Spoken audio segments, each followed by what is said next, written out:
Hey there and welcome to No Recipe Required. I'm Dave and tonight I'm going to show you another really easy penne dish to do. It's one of my favorite pastas to make because it goes so well with all kinds of different ingredients. I'm going to make a sauce today with just some mushroom and some peas, a little bit of chicken stock, probably some onion garlic in there. It's going to come together really light but super flavorful and really easy to make.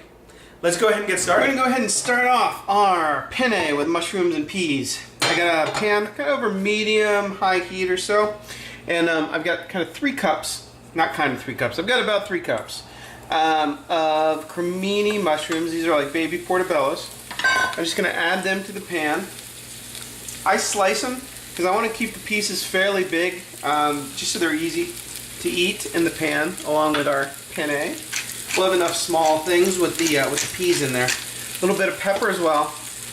Mushrooms take a good amount of olive oil, a good amount of oil. So I'm just going to get them in there, toss them kind of once, and then I'm going to spread them out and let them cook down. There's a ton of water in mushrooms. That's why we're using so much. They're going to reduce down quite a bit. And I want to cook them over medium heat for probably 20 minutes or so until they get really kind of cooked down. Almost all the water is going to evaporate. They're going to get nice and browned on all sides and be a little bit chewy in texture. So I wanted to stop here because I think some people are going to be tempted to stop their cooking here or stop cooking the mushrooms here.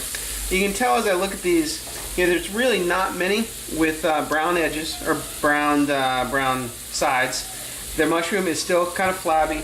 Not horrible, if this is the way you like them, that's fine and dandy. I actually like cooking them down far more than this. This is probably the halfway point for me. It's been about 12 minutes. If you need to, modulate the heat. You can always go down a little bit for a couple minutes, let it settle down if it looks like it's going too fast, or turn it up if you need to. Okay, so this is what I'm talking about when I talk about cooked down mushrooms. You want them kind of nice and nicely browned. Now, I'm still going to let these go for about another 7 or 8 minutes. But to them, I'm going to add just a little bit of shallot and garlic.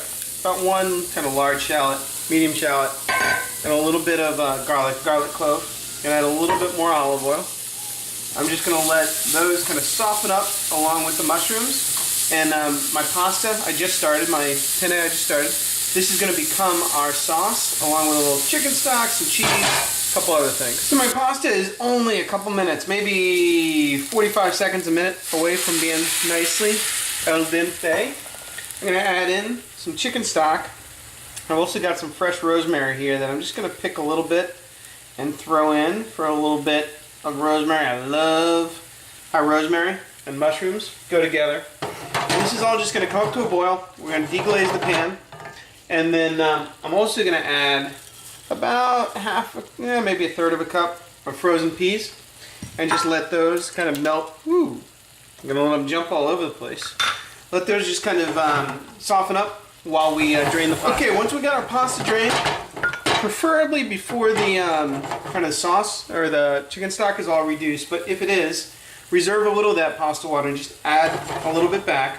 So what we're gonna do is actually finish our penne right in the sauce here. I'm going to add it in. This is probably just under half a pound of penne. We got to season with salt and with some fresh ground black pepper. And I'm just going to toss everything together and let that chicken stock kind of reduce. And the starch in the pasta is also going to thicken the liquid in there, and that's essentially going to create just a really light sauce. It's almost like a coating on the pasta, which is exactly what we're looking for. We're going to come back and finish this off in about 1 minute. Okay, we're back, and if your penne does any sticking, then there's not enough water in the pan. Just go ahead and add a little bit more stock, a little bit more water, and you'll be absolutely good to go. I'm going to kill the heat. I'm going to add a glug, official term, of olive oil. And some Parmesan cheese, probably a quarter cup, and just work that in, and it's just gonna kind of melt in with that stock that's in there as well, help thicken and add a little bit of richness to the sauce, and then we are good to go. You want to give it a kind of a final taste, check the seasoning before you serve it up, and we are good to go. Let's plate. Okay, let's go ahead and plate up our penne with mushroom and peas. You want to make sure you kind of tip the pan, get some of that sauce in there, make sure you're getting mushrooms and peas as well. Make our plate kind of nice and clean with a little wipe there. And then little extra Parmesan cheese on top, never hurts. I'll see you next time on No Recipe Required.